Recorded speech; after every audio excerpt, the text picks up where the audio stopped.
It's Guam and Saipan, which have, unique challenges there. Yeah. And then it's the 7 counties that make up what everyone kind of refers to as the greater LA area, that hub in Southern California that is, quote, LA.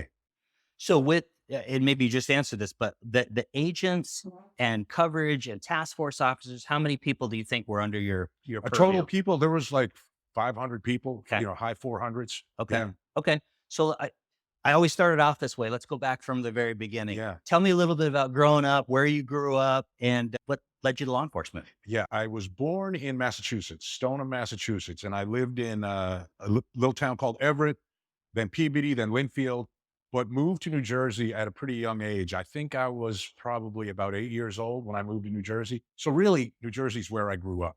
Okay. I mean, I was there from 8 years old until 25 years old when I shipped off to California here. Went to high school in New Jersey, and that's where kind of all my childhood friends are and my interaction and stuff. What made me want to go into law enforcement? I mean, that's jumping ahead a little bit, but I went to college at the University of Delaware. I started out as a political science major. I really wanted to get a business degree, but I didn't get into the business college. I want to say that University of Delaware was the only college I got into. So my options were kind of limited. I wouldn't say I was a bad student. I would just say that I didn't really know, I showed up to class and learned. Like I didn't know how to learn a subject or how to study really. I didn't learn that until I was in college and I kind of taught myself. But anyway, after going through college, they probably like every college, they have recruiters come in and you interview for jobs. And I was interviewing for these jobs and I'm like, the life that they were describing, it just sucked. It because I didn't want to be a 9 to 5 in a cubicle or sitting behind a desk.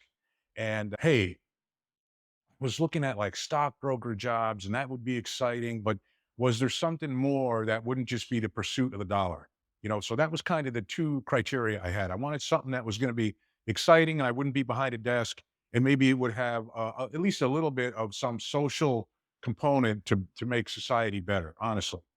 And man, at that time, we're talking the late 80s, everything was about drugs. South Florida was hot.